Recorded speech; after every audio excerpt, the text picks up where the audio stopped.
Bismillahirrahmanirrahim. Assalamualaikum warahmatullahi wabarakatuh.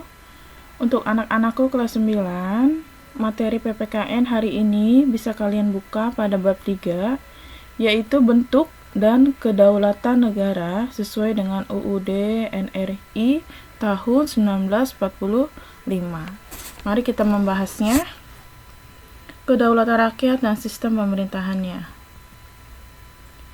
Makna kedaulatan Indonesia: berdaulat artinya mempunyai kekuasaan tertinggi atas suatu pemerintahan negara.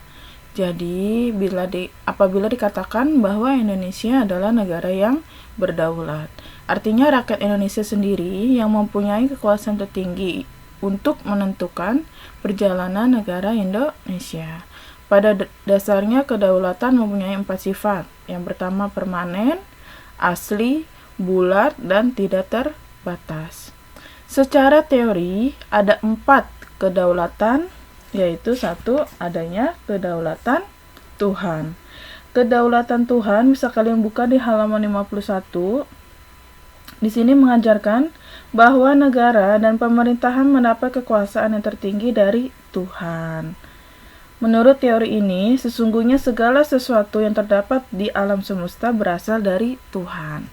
Lalu yang kedua ada teori kedaulatan rakyat. Teori ini mengatakan bahwa kekuasaan suatu negara berada di tangan rakyat. Artinya, bahwa yang benar-benar berdaulat dalam suatu negara adalah rakyat.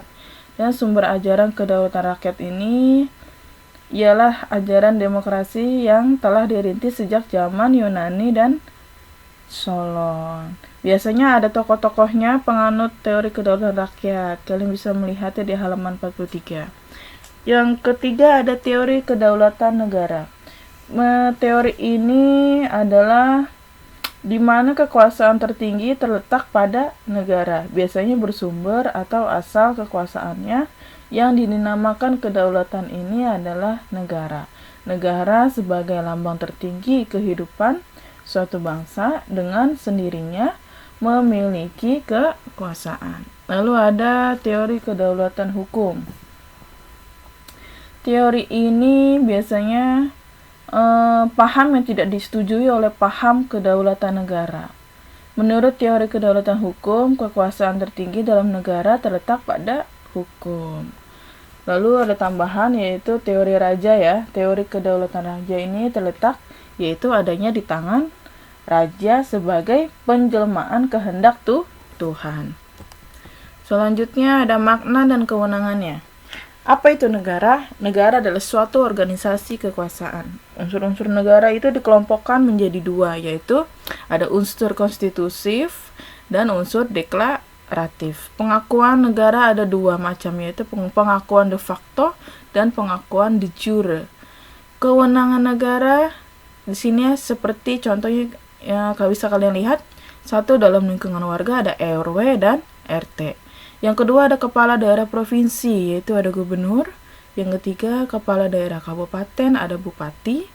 Yang keempat kepala daerah kota adalah wali kota. Yang kelima adalah kepala negara, yaitu presiden. Pemerintahan di Indonesia itu ada 2 macam dalam sistem pemerintahannya. Yang pertama ada pemerintahan parlementer, biasanya kekuasaan legislatif lebih kuat daripada kekuasaan eksekutif. Yang kedua ada menteri-menteri bertanggung jawab kepada DPR. Yang ketiga, kedudukan presiden hanya sebagai lambang yang menjalankan kegiatan-kegiatan di luar pengelolaan kebijakan pemerintah. Selanjutnya ada pemerintahan presidensial, dikepalainya oleh seorang presiden yang memegang semua kekuasaan secara eksekutif. Yang kedua ada menteri-menteri hanya bertanggung jawab kepada presiden, bukan kepada DPR.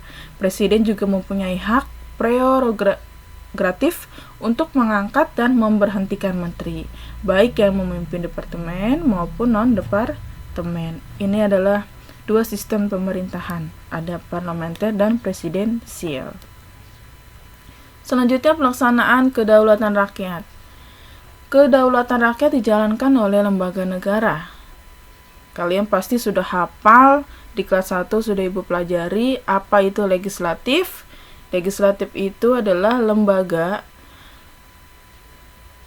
Majelis Permusyawaratan Rakyat atau MPR. Ada DPR dan ada DPD.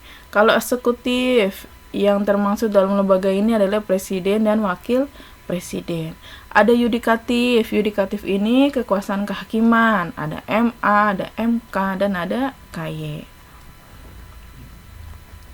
Baiklah, untuk pembelajaran tentang kedaulatan hari ini sampai sini dulu. Kalian bisa membacanya, membuka bukunya.